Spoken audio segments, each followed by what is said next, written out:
Bismillahirrahmanirrahim. Assalamualaikum warahmatullahi wabarakatuh. Alhamdulillah, alhamdulillahilladzi nahmaduhu wa nasta'inuhu wa nastaghfir wa na'udzu billahi min shururi anfusina wa min sayyiati a'malina. May yahdihillahu fala mudilla lahu wa may yudlil fala hadiya lahu. Asyhadu an la ilaha illallah wa asyhadu anna Muhammadan abduhu wa rasuluh. Allahumma shalli wa sallim wa barik ala Muhammad wa ala ali Muhammad kama barakta ala Ibrahim wa ala ali Ibrahim fil alamin innaka Hamidum Majid. Alhamdulillah, segala puji bagi Allah Subhanahu wa taala yang telah memberikan kita nikmat sehat dan sempat. Begitu pula dengan nikmat iman dan Islam. Selawat serta salam mudah-mudahan tetap tercurahkan bahkan kepada junjungan kita Nabi Muhammad sallallahu alaihi wasallam. Teman-teman sekalian yang insyaallah dengan Allah Subhanahu wa taala, pada pertemuan sebelumnya kita telah membahas tentang bagaimana ahamiyah dakwah atau tugas penting umat Islam dalam mengemban dakwah. Yang salah satunya diantaranya yaitu kembali menumbuhkan kecintaan kita kepada Al-Quran dan As-Sunnah. Dan salah satu wasilah dari untuk memahami Al-Quran dan As-Sunnah itu kita harus mempelajari dan memperdalam bahasa Arab. Di sini kita akan membahas tulisan dari Syekh Muhammad Ghazali tentang bagaimana pentingnya bahasa Arab sebagai bahasa yang sangat urgen di dalam Islam itu, sama di agama Islam. Judul yang kita akan bahas ada 3, yaitu bahaya dari diubahnya bahasa Arab sebagai bahasa agama, Adrarut Taghyirul Kitabah Al-Arabiyyah. Kemudian nanti kita akan membahas judul yang kedua, yaitu bahasa Arab sebagai bahasa kaum bangsa Arab sendiri gitu.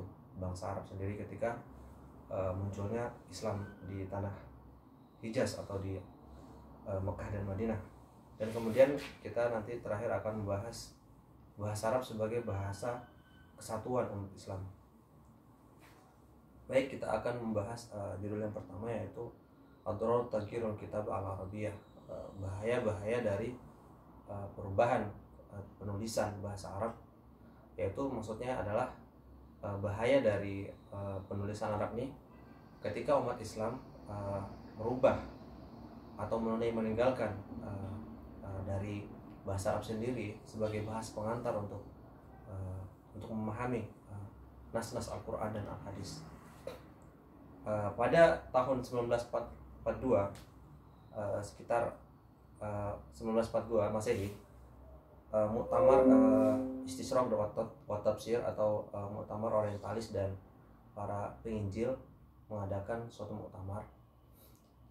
Di sini tidak diberikan keterangan di mana tempatnya, tapi ketika salah satu poin yang dihasilkan dari muktamar itu adalah ada waktu ila taghyir kitab al-Arabiyyah, yaitu para orientalis mengadakan bagaimana umat Islam jauh dari bahasa Arab sendiri gitu.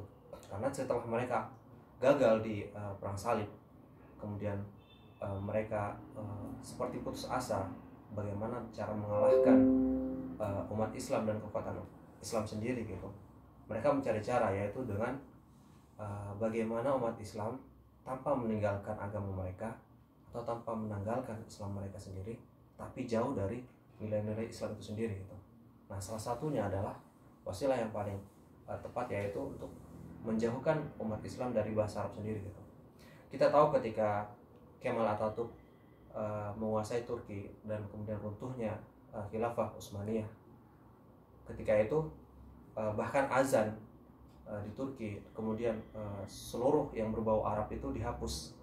Dan ini yang sangat berbahaya, kata Syekh Muhammad Ghazali, karena akan merusak nilai-nilai Islam itu sendiri. Bagaimana kemudian Al-Quran diterjemahkan ke bahasa Turki misalnya, kemudian ada beberapa kata atau kalimat yang tidak bisa sebenarnya diartikan secara letter text.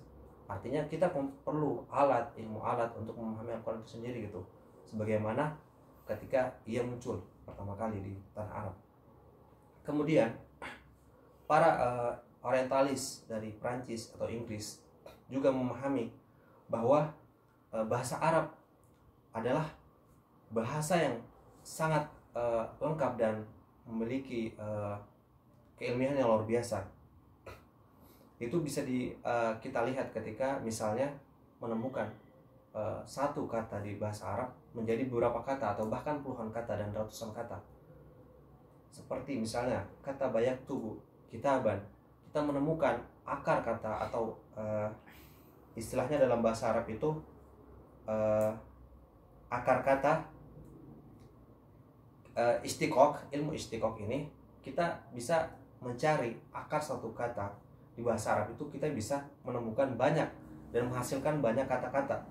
Kita dapat mengetahuinya melalui ilmu sharaf misalnya, atau ilmu wazan, perubahan wazan. Dan ini kita tidak bisa temukan di bahasa yang lain. Contohnya misalnya bahasa Inggris ataupun bahasa Indonesia sendiri gitu. Kita hanya bisa merubah atau menambah kata di bahasa-bahasa lainnya. Sedangkan bahasa Arab memiliki keunikan yang sangat luar biasa. Dan itu banyak dikatakan oleh para orientalis sendiri mengenai keunikan bahasa Arab sendiri. Nah, kemudian bagaimana kemudian bahasa itu, peran bahasa itu sangat vital dalam umat Islam sendiri gitu. Kita tahu ketika misalnya bahasa Arab sendiri sebagai bahasa menunjang untuk memahami Al-Quran telah hilang ruhnya, kemudian telah dicabut dari umat Islam, bagaimana kemudian kita memahami Al-Quran itu sendiri?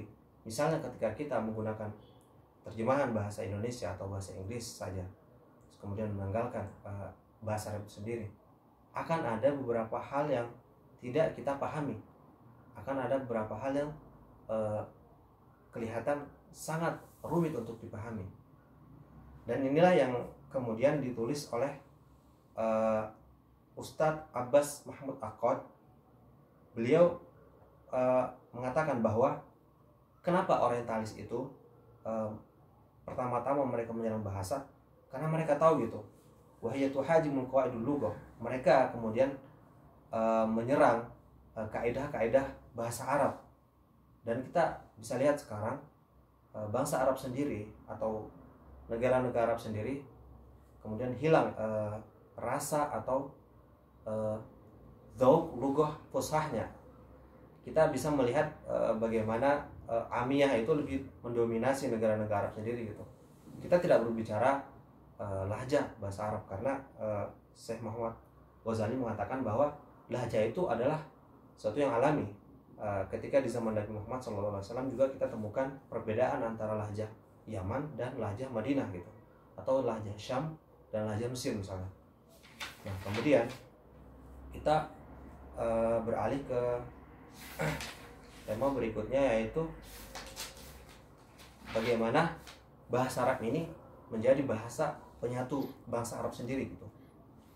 Di sini ditulis oleh Syekh Muhammad Ghazali, kan mukawwimatul qaumiyah al-arabiyyah, nilai-nilai kesukuan dari bangsa Arab sendiri atau kebangsaan bangsa Arab sendiri gitu. Yang pertama, salah satu seorang penulis dari Suriah yang bernama Satih Al-Hasari mengatakan bahwa ada beberapa poin yang kemudian kenapa bahasa Arab ini penting sekali bagi bangsa Arab. Yang pertama itu ishtirak fil lughah.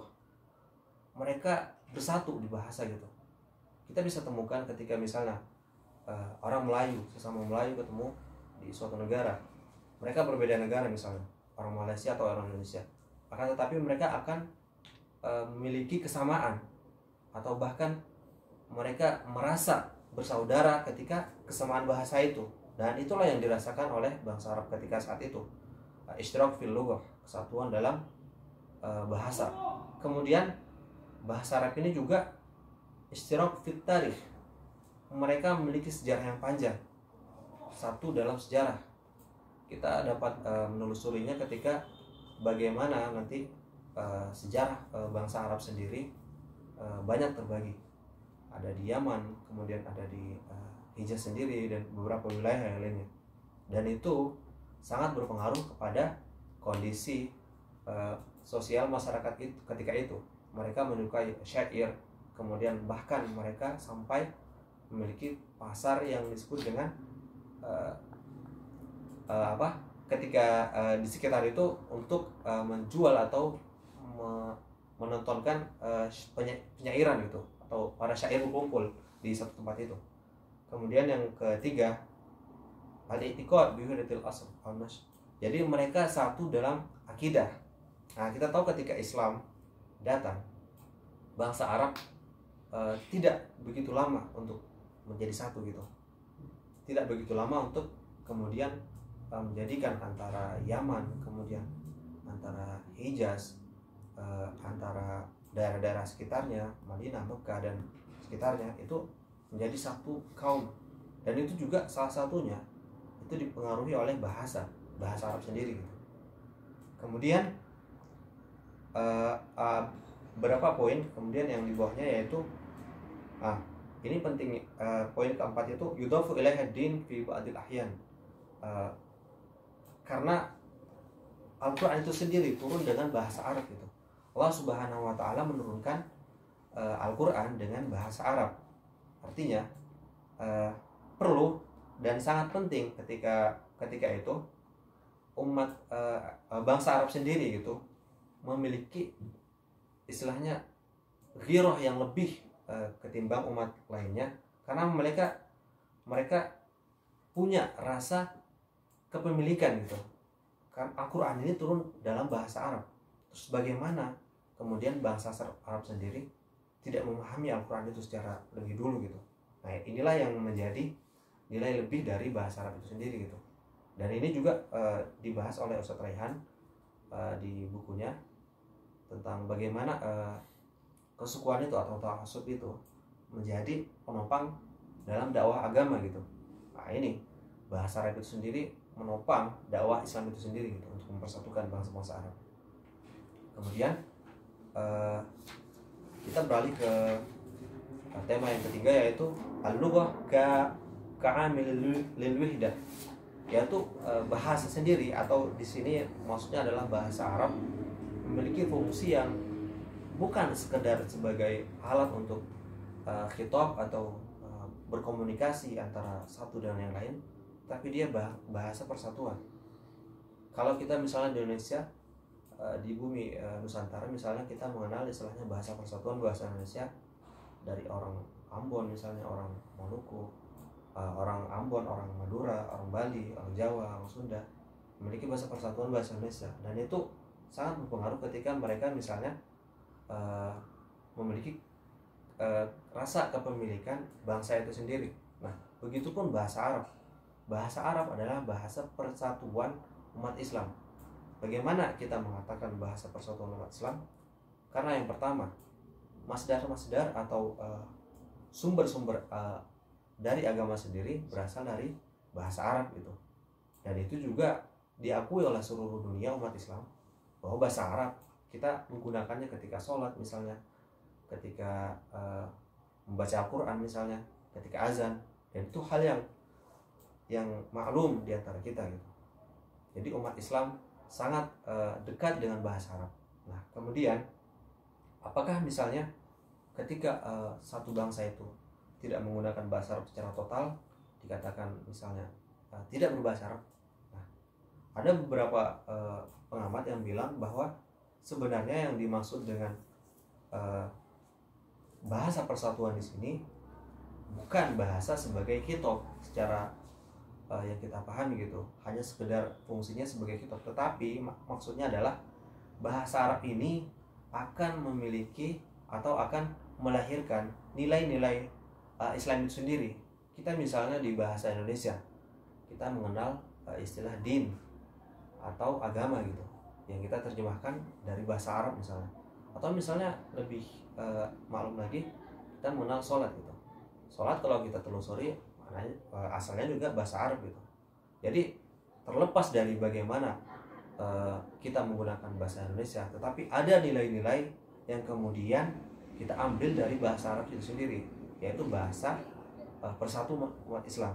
Dan ini yang sebenarnya yang sangat-sangat ditakutkan oleh orientalis ataupun orang-orang yang ingin menghancurkan Islam sendiri. Nah, di sini kita ada beberapa pengamatan dari para orientalis bagaimana bahasa itu sangat-sangat berfungsi atau memiliki unsur yang sangat salah satu unsur yang sangat penting dalam membentuk suatu peradaban atau suatu masyarakat.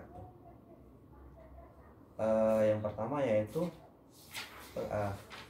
seperti yang dikatakan oleh Jespersen, ini bahasa Inggris ya, orang Inggris. Dia bilang bahwa al-lughat wal-lughatu unsurun asasiyun min anasir takwinil mujtama. Jadi bahasa itu adalah unsur yang sangat penting, yang sangat asasi, yang sangat utama dalam membentukan masyarakat gitu. Kemudian karena dia waktu lazimu tatwirul tatawwurul aqli fi kulli madharin min madahir hadza tatawwur. Dia akan membentuk suatu perubahan cara berpikir, kemudian madahir dari masyarakat itu sendiri gitu. Wa ma'adzalik fa innahu min sa'bin kama qala Dilsin ta'arufu mudda makanatid daur alladhi ta'aluhu lugha fi sulukin al-ijtima'i. Dan juga membentuk suluk atau perilaku masyarakat sendiri gitu.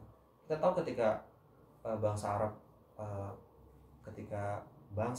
ketika Islam muncul di tanah Arab, kita mengenal istilahnya bagaimana Al-Qur'an itu sendiri at-tahdi, untuk melawan syair-syair bangsa Arab itu sendiri gitu, untuk melemahkan kesombongan bangsa Arab terhadap pemahaman bahasa Arab. Makanya salah satu fungsi dari Al-Quran sendiri adalah mukjizatnya, yaitu mukjizat secara bahasa, secara lughah. Mungkin cukup sekian dari pembahasan kita kali ini. Kita akan melanjutkan di pertemuan berikutnya. Akhirul kalam, mohon maaf apabila ada kesalahan. Wabillahi taufiq wal hidayah. Wassalamualaikum warahmatullahi wabarakatuh.